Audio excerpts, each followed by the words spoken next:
যখন যে কোনো বিশ্বে কাউকে জিজ্ঞেস করে যে ইন্ডিয়ানদের সম্পর্কে কিছু বলুন, সবাই বলে ভারতীয় নারী হচ্ছে সবচেয়ে সুন্দরী। কিন্তু আমাদের মেয়েরা তো একই রকম সুন্দরী, আমাদের মানুষ একই রকম সুন্দর, একই রকম সুন্দর মনের মানুষ, কিন্তু ইন্টারন্যাশনালি কিন্তু সেই জায়গাগুলো হাইলাইট হচ্ছে না। এবং আমি চাই যখন মানুষ কাউকে প্রশ্ন করবে যে একজন বাংলাদেশি সম্পর্কে বলুন, তখন তারা বলবে বাংলাদেশিরা সুন্দর মনের মানুষ, বাংলাদেশিদেরকে থামানো যায় না, তারা অদমনীয়। এবং এটা বোঝাতেই আমরা এই প্যাজেন্টটার যাত্রা শুরু করেছি। আমাদের মিস বাংলাদেশ বিউটি প্যাজেন্ট থেকে শুধুমাত্র একটা ইন্টারন্যাশনাল কন্টেস্টে না, 10টি ইন্টারন্যাশনাল কন্টেস্ট বিভিন্ন দেশে, বিভিন্ন মহাদেশে আমাদের বাংলাদেশের ফ্ল্যাগ নিয়ে মেয়েরা কম্পিট করতে যাবে। এটা একটা প্রক্রিয়া যার মাধ্যমে সারা বিশ্ব বাংলাদেশকে চিনবে আমাদের আর্ট, কালচার, ট্যুরিজম, বিউটি, অ্যাডভোকেসির জন্য। মিস বাংলাদেশ বিউটি প্যাজেন্টের মাধ্যমে ইন্টারন্যাশনালি বাংলাদেশের নামটাকে অনেক উজ্জ্বল করা যায়। এবং একটা ম্যাজলোস ল অফ হায়ারার্কি আছে যে মানুষের যখন সব চাহিদা পূরণ হয়ে যায় তখন সে কী করে, সেলফ অ্যাকচুয়ালাইজেশন, তখন সে নিজের আত্মার জন্য কিছু করে।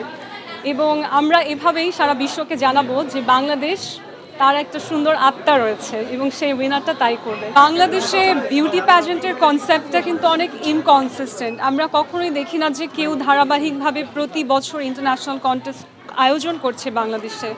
সেই জায়গাটাতে আসলে আমরা অনেক চিন্তা করলাম যে কি করতে পারি, আসলে নারী হয়ে নারীদের জন্য কি করতে পারি।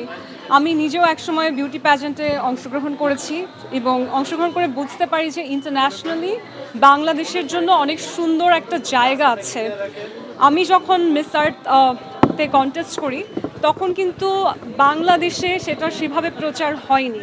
তবে আমার ইন্টারন্যাশনাল কন্টেস্ট থেকে আমি এত বেশি সাড়া পাই, অনেক অনেক ইন্টারন্যাশনাল প্ল্যাটফর্ম আমাকে রিচ আউট করে এবং তখন আমি চিন্তা করি যে এই অপরচুনিটিসগুলো আমি এত পাচ্ছি বিকজ আমার আসলে মাঠে কম্পিটিশন নেই। আমার দেশ থেকে অনেক অনেক রিপ্রেজেন্টেশন ইন্টারন্যাশনালি যাচ্ছে না, যে কারণে তারা একজনের ভয়েস শুনেই সবাই তাকে অংশগ্রহণ করার জন্য বলছে। তো তখন যে বিউটি প্যাজেন্টগুলো আমাকে রিচ আউট করে আমি তাদেরকে বলি যে আমি নিজে অংশগ্রহণ না করে এই ফ্র্যাঞ্চাইজিগুলো নিয়ে আমি যদি একটা কন্টেস্ট করি বাংলাদেশে এবং অন্যদেরকে সুযোগ করে দিই, তাহলে কিন্তু অনেকগুলো মেয়ে ইন্টারন্যাশনালি ফাইট করতে পারে। এবং সেই চিন্তা থেকেই আসলে আমাদের এই মিস বাংলাদেশ বিউটি প্যাজেন্ট প্ল্যাটফর্মটার শুরু। তবে এখানে আসলে শুধুমাত্র আমরা এটা মেয়েদের জন্য করছি বললে কিছুটা ভুল হবে। This is something we are doing for Bangladesh.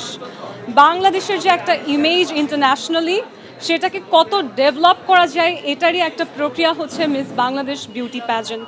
আমাদের দেশকে মানুষ চেনে হচ্ছে পভার্টি, ফ্লাডস এগুলোর জন্য, কিন্তু সত্য হচ্ছে আমাদের আসল শক্তিটা হলো যতই প্রাকৃতিক দুর্যোগ হোক আমরা সব সময় সেটা মোকাবিলা করে সবাই সবাইকে সাপোর্ট করে আবার ঘুরে দাঁড়াই।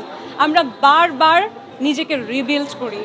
বাংলাদেশি ট্রু নেচার হচ্ছে রিবিল্ডিং অ্যান্ড বিং আনস্টপেবল। এই স্পিরিটটা কি ইন্টারন্যাশনালি সবাই জানে? আমাদের এই পজিটিভ সাইডগুলো কি ইন্টারন্যাশনালি তুলে ধরা হয়? এলো মুক্ত চিন্তার স্বাধীন দৈনিক খবরের কাগজ। এখন খবর হবে নিখাত, নির্ভীক, নিরপেক্ষ।